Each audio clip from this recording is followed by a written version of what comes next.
Welcome back. And here we are going to talk about change orders. They're fun, they're simple, sometimes necessary. They create upselling projects, but sometimes they also result in downselling projects. This depends on the situation that you're in. So let's go ahead and get into it. Find the customer in question. So we're going to look for this Marisol test case. Open up the project where you can see all the information. We can see there's no signed completion certificate on this. This loan has not funded yet. Therefore, we can do the change order. So let me repeat that differently. You cannot do a change order on any project that has already been funded in full. Basically, you got a signed completion certificate and the project is then deemed complete and we've already sent you money. Unless it's your first milestone, like if you're doing stage funding up front, but if the job is completely finished and you already have a signed completion on it, we cannot do a change order. This is what we do in the middle of the job. If we need to change anything on the project, add equipment, take equipment away, revise the price, change the financing plan, all of those things can be done by doing a change order within our portal. So if I look at the project info on this one, this is a $10,000 project, monthly payments $122.89, max approval $65,000, and they went with the 7.9 rate. So let's talk about reasons why you would ever have to do a change order. One, maybe the customer got cold feet, decided to cancel, and maybe you gave them some additional incentive to stay with it, whether that be in pricing, additional features, values, products, whatever it may be. If your dollar amount changes, you need to do a change order. This could also be in situations where people want to try to price match. And if your company price matches, then you might have to go ahead and change your price to be more competitive with another bid. Customers might want to add more products throughout the process before the project is done or before installation starts. They might want to change some things. So there's a number of things where a change order would come in play.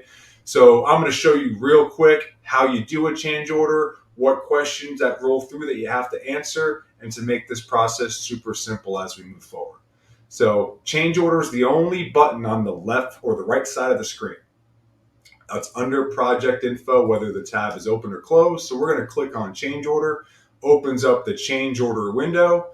We can see it's $10,000. And just for an example, we're going to say that this customer decided to add some more project or some more windows to the home. And it's now going to be $15,000 instead of $10,000. So we can see now their monthly payment's going to go up from $122.89 to $184.33.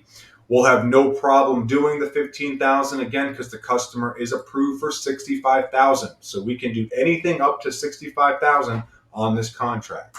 But obviously we're going to do what the customer wants us to do. So we're going to add those 4 more windows, making that price $15,000.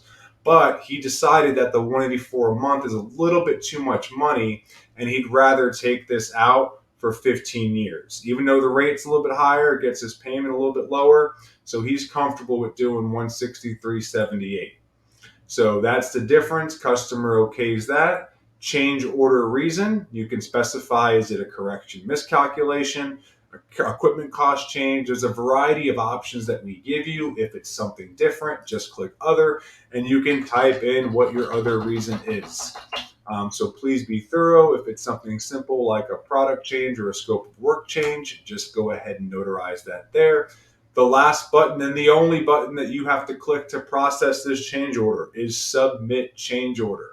Now keep in mind, anytime you do a change order, you will need to get new finance documents signed because we are modifying either the dollar amount, the finance program, somewhere along all of that, the monthly payment is changing.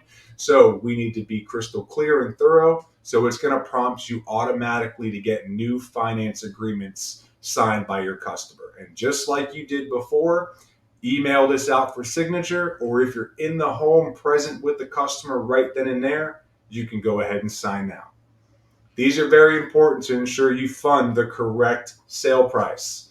So if you're going to be modifying anything on the project, be sure that you do submit a change order before you get a completion certificate.